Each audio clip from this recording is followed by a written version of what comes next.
Hi అండి. First ఇదంతా చూసి భయపడకండి. మా ఇల్లు అల్లకల్లోలంగా ఉందండి. ఎందుకంటే ఉగాది క్లీనింగ్. అదే కాదు, ఇంకా 2 ఉన్నాయండి కారణాలు ఇల్లు క్లీన్ చేయడానికి. 1 ఇయర్ పైన అయిపోయిందని క్లీన్ చేస్తున్నాము. ఇంకొకటి వచ్చేసి పూజ పెట్టిస్తున్నామండి. పూజ కోసమని మొత్తం అంతా క్లీన్ చేస్తున్నాము.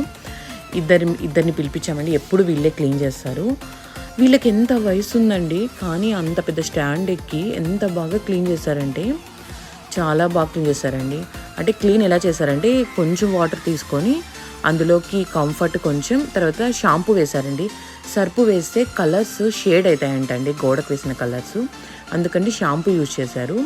ఎంత నీట్గా మార్నింగ్ 7కి స్టార్ట్ చేశారండి. ఆఫ్టర్నూన్ 1కి అంతా ఫినిష్ అయిపోయింది. అబ్బా, ఎంత గలీజ్ ఉందండి. మనము 1 ఇయర్ కాదు 6 మంత్స్కి ఒకసారి క్లీన్ చేసుకోలేము. ఆ ఏసీ మీద అయితే కినా అబ్బా ఎంత ఉందో గలీజు. కానీ ఇలా పెద్దోళ్ళు ఊరినే చెప్పలేదండి, ఉగాది క్లీన్ చేసుకోవాలా, మన కొత్త సంవత్సరం అని, మన ఇల్లు శుభ్రం అవుతుందని క్లీన్ చేసుకోవాలి.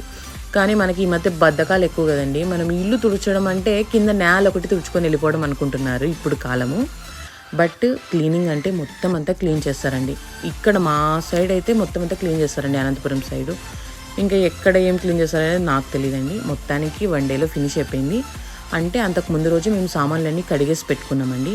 ఇదండి మొత్తానికి మా అమ్మ తల మెరిసేలాగా చేసేసింది. మా అమ్మకి నిద్ర రాదండి మెరచకపోతే. కానీ చూడండి, ఎన్ని సామాన్లు, ఇవే కాదండి, ఇంకా పైన ఇంకా ఎన్ని ఉన్నాయో, ఇన్ని కొనింది చూడండి. ఈ ఆడోళ్ళు మారండి. ఓకే అండి, నెక్స్ట్ వీడియోలో పూజ వీడియో కూడా పెడతాను. ఓకే అండి, నా ఛానల్ కొత్తగా లైక్ చేయండి, షేర్ చేయండి, కామెంట్ చేయండి. బాయ్.